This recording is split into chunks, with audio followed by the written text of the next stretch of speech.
Please make it very, very loud for Sammy Obeid. Come on! I was the last comic's his older brother. His older, shorter, less cool brother. Brown Comics. And I'm a Brown Comics. Fuck yeah. My guy. Fuck, dude. I love San Francisco nowadays. You know what I mean? It used to be like the PC city, and now like the motherfuckers who can afford it are like, brown motherfuckers! Thank you, bro. Thank you. Support brown comedy. Am I right? Fuck, dude. Oh, and he stood up, baby!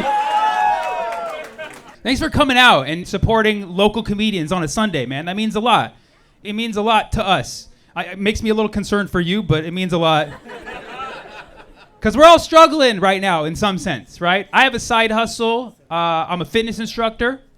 Yeah, I teach a fitness class just for men. We teach men how to not ejaculate inside of women unintentionally. Yeah, it's a lot of hips, yeah. It's called pull-outies. Yeah.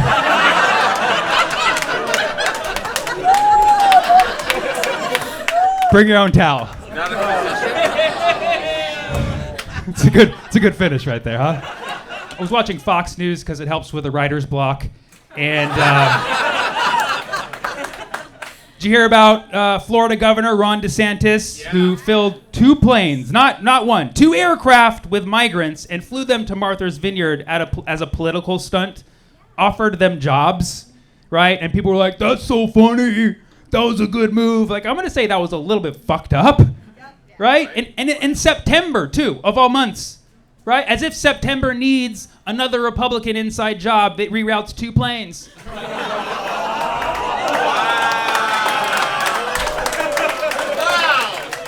Now I gotta remember 9/11 and 9/14. Thanks, DeSantis. I'm running out of dates here. I'm actually making shirts for the 2024 election. I already made shirts for both sides. One says Ron DeSantis 1924.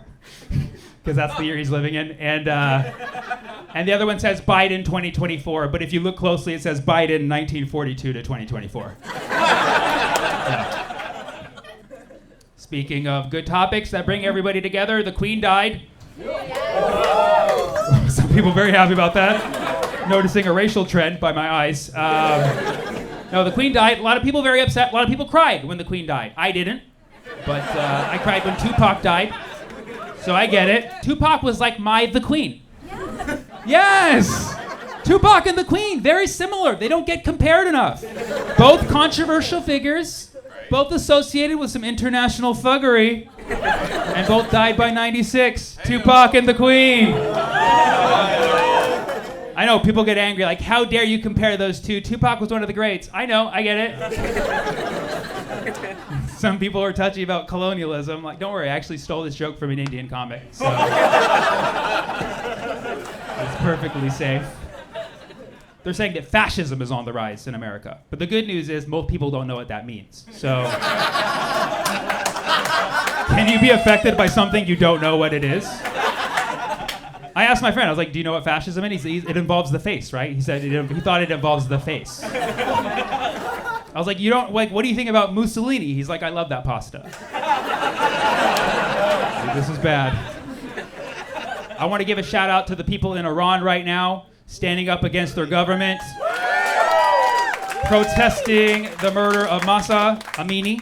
For those of you not familiar, a young woman was killed 2 weeks ago for not wearing her hijab. And for those of you not cultured at all, hijab is basically, it's like a hoodie, basically. It's like a hoodie.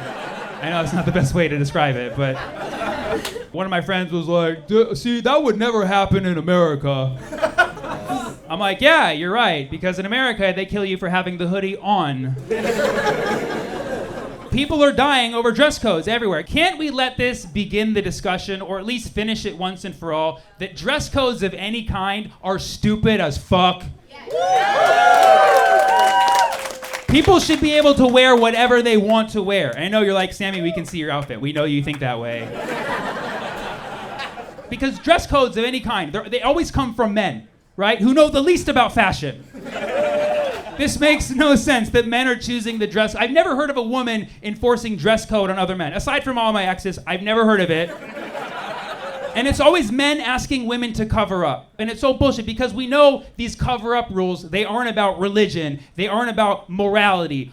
Every cover-up rule traces back to a weak man who can't control his little dick. Okay? That's all it is. In the workplace, in public, at Disney World, at a comedy club. It's fucking ridiculous. It's always coming from a weak man. It's like we make it seem like, oh, the woman's body is the problem. No, the problem's in here.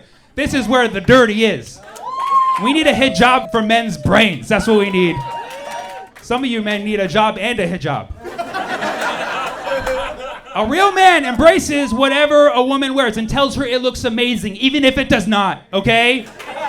Even if it looks like shit. That's what you do. What I'm saying is defund the fashion police, okay? By the way, this is not an attack on religion. I just want to make sure. I respect every faith that does not knock at my door, okay? And it's not a knock on hijab either. This isn't a low blow, it's a high jab, all right? Wear what you want. But he got it, fantastic. Brown comics, baby. Fuck yeah, dude. This guy studies our culture, he's ready! Go Browns. Go Browns, man, we're in Cleveland. Live from Cleveland, baby. It's so crazy that the West Coast is in a long-term drought, and then the rest of the country is just flooding in water, right? Every time I see a flood or a hurricane on the East Coast, like I'm both like terrified and jealous at the same time. And I don't like feeling that way. Why have we not yet created a transcontinental pipeline that takes water from the east to the west? I know you're like, Sammy, the government's not gonna pay for a pipeline that doesn't carry oil. Okay, fine. Maybe we can't afford a pipe. What about a fucking half pipe, dude? Right?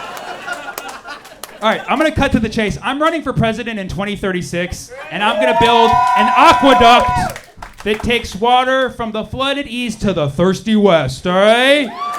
We're gonna build a duct, and Mexico's gonna pay for it. We're gonna build a duct along the southern border. It's gonna double as a duct and a border. Because if you can swim across an aqueduct, you deserve to be in this country, all right?